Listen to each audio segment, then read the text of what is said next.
गीता जी के द्वितीय अध्याय के 17वें श्लोक में आपने अब तक सुना। श्लोक आपूर्यमाणम अचलम प्रतिष्ठम समुद्रमापः प्रविशन्ति यद्वत् तद्वत् कामा यम प्रविशन्ति सर्वे स शांतिमाप्नोति न कामकामी। अब अगला श्लोक देखते हैं गीता जी का क्या कहते हैं भगवान श्री कृष्ण। 71वां श्लोक, विहाय कामान्यः सर्वान् पुमांश्चरति निःस्पृहाः निर्ममो निरहंकारः स शांतिम अधिगच्छति।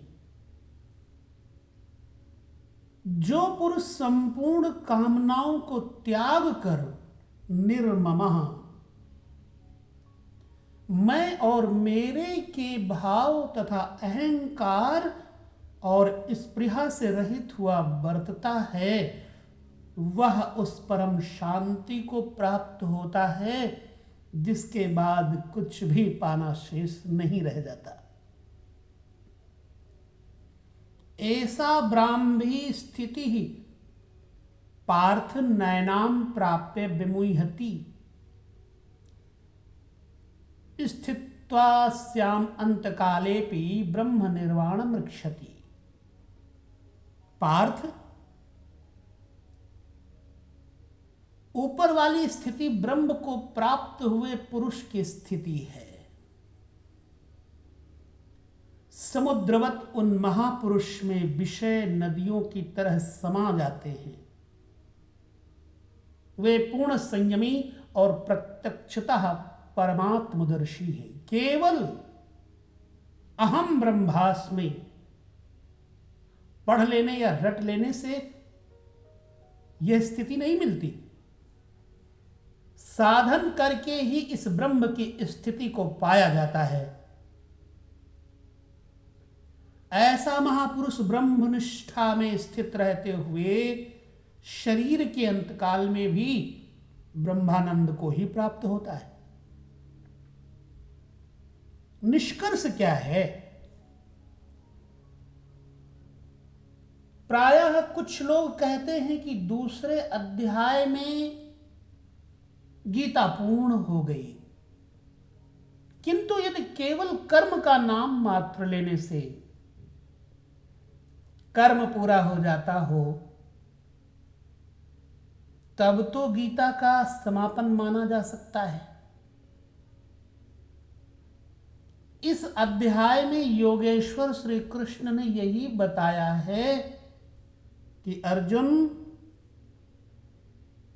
निष्काम कर्म योग के विषय में सुन, जिसे जानकर तू संसार बंधन से छूट जाएगा। कर्म करने में तेरा अधिकार है, फल में कभी नहीं। कर्म करने में तेरी अश्रद्धा भी ना हो, निरंतर करने के लिए तत्पर हो जा। इसके परिणाम में तू परम दृष्टवा, इसी दूसरे अध्याय के 59वें श्लोक में, परम पुरुष का दर्शन कर स्थित प्रज्ञ बनेगा, परम शांति पाएगा। किंतु ये नहीं बताया कि कर्म है क्या। यह सांख्य योग नामक अध्याय नहीं है। यह नाम शास्त्रकार का नहीं, अपितु टीकाकारों की देन है। वे अपनी बुद्धि के अनुसार ही ग्रहण करते हैं। तो आश्चर्य क्या है? इस अध्याय में कर्म की गरिमा, उसे करने में बरती जाने वाली सावधानी और स्थित प्रज्ञ के लक्षण बताकर श्री कृष्ण ने अर्जुन के मन में कर्म के प्रति उत्कंठा जागृत की है।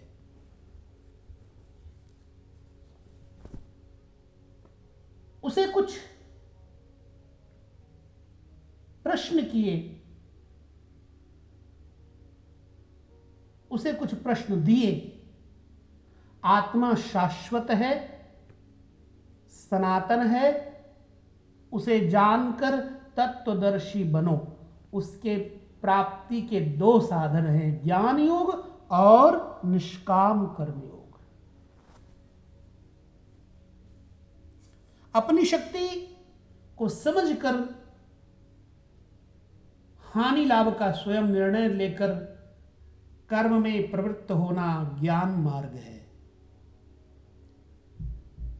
और इष्ट पर निर्भर होकर समर्पण के साथ उसी कर्म में प्रवृत्त होना निष्काम कर्म मार्ग या भक्ति मार्ग है। गोस्वामी तुलसीदास जी ने दोनों का चित्रण मानस में किया है कि मोरे प्रौढ़ तनय समज्ञानी, बालक सुत समदास अमानी, जानहि मोर जनहि मोर बल निज बलताही, और दोहों कह काम क्रोध रिपुआही।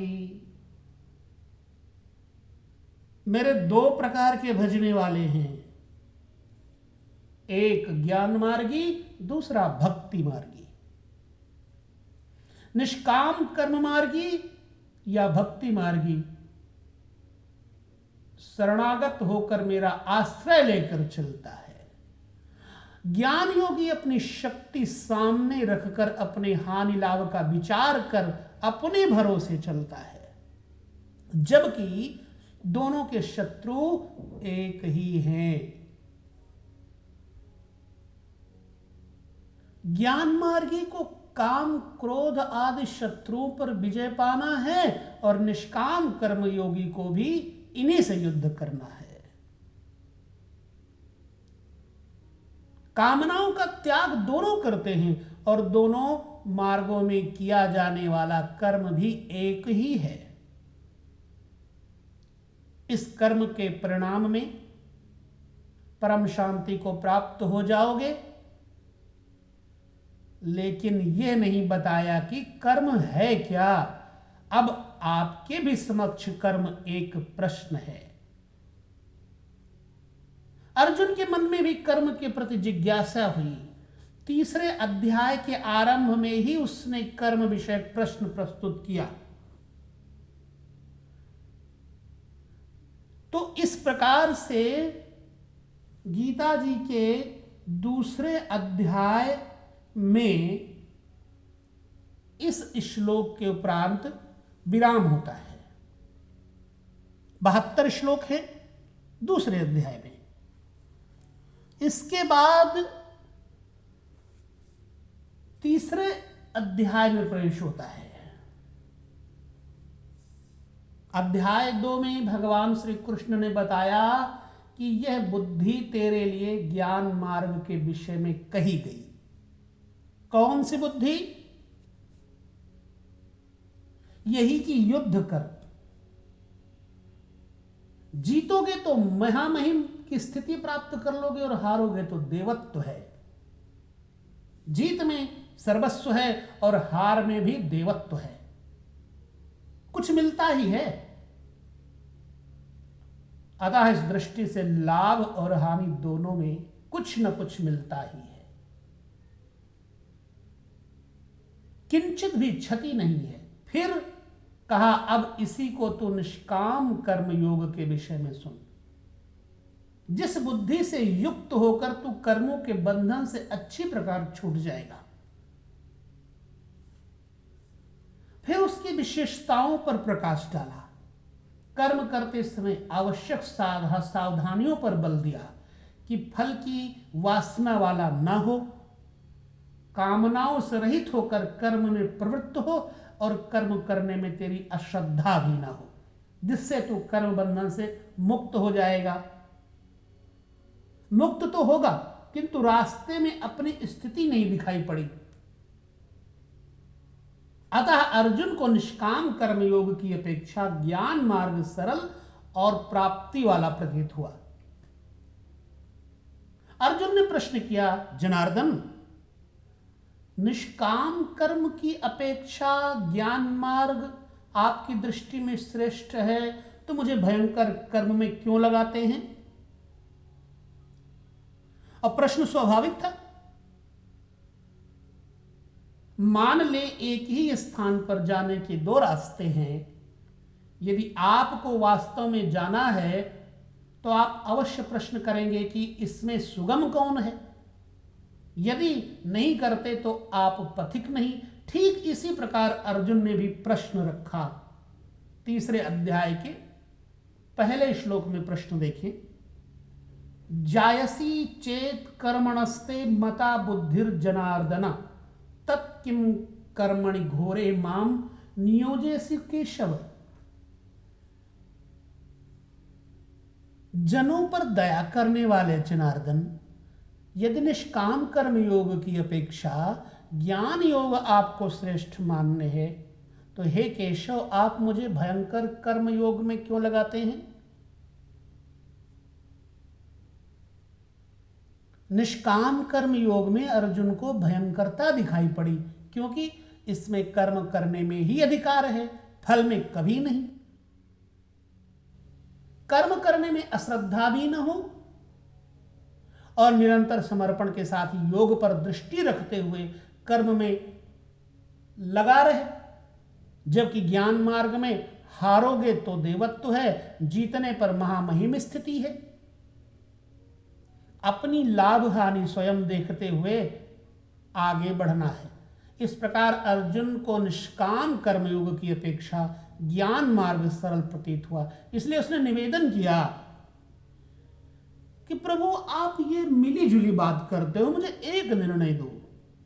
व्यामिश्रेणेव वाक्येन बुद्धिं मोहयसीव मे तदेकं वद निश्चित्य ऐन श्रेयो अहमाप्नुयाम्।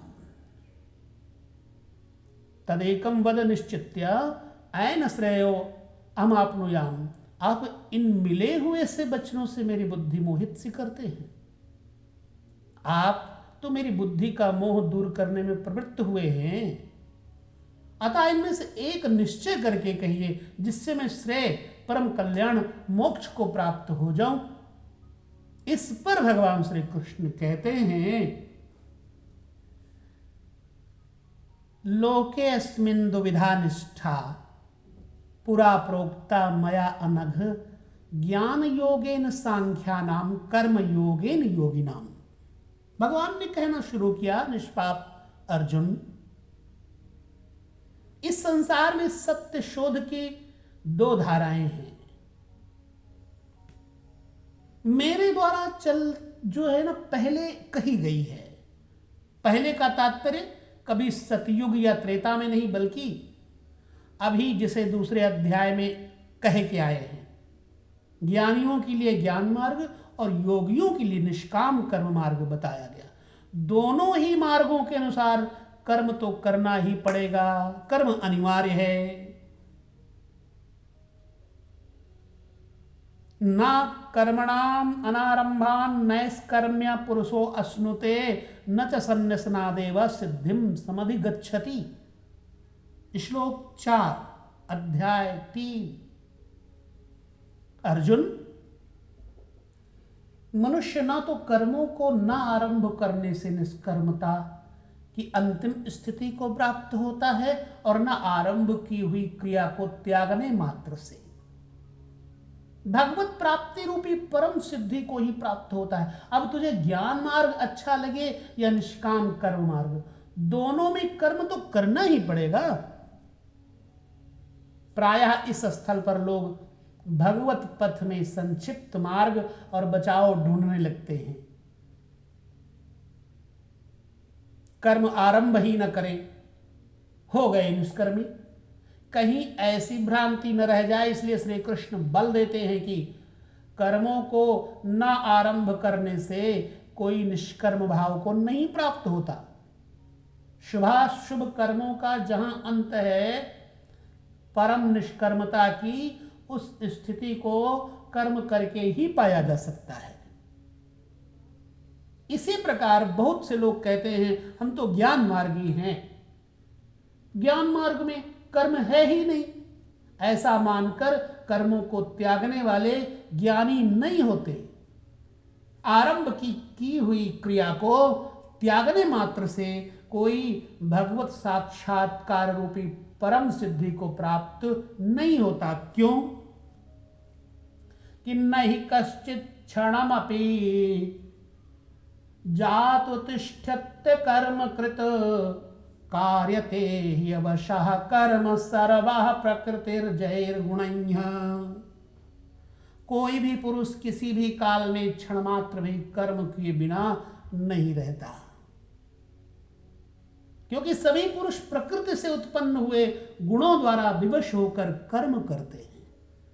प्रकृति और प्रकृति से उत्पन्न गुण जब तक जीवित हैं तब तक कोई भी पुरुष कर्म किए बिना रह ही नहीं सकता।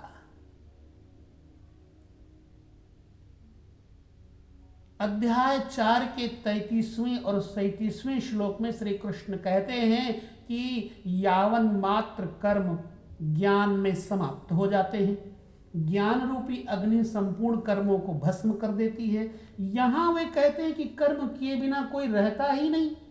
अंततः वे महापुरुष कहते क्या हैं? उनका आशय है कि यज्ञ करते करते तीनों गुणों से अतीत हो जाने पर, मन के विलय और साक्षात्कार के साथ यज्ञ का परिणाम निकल आने पर कर्म शेष हो जाते हैं।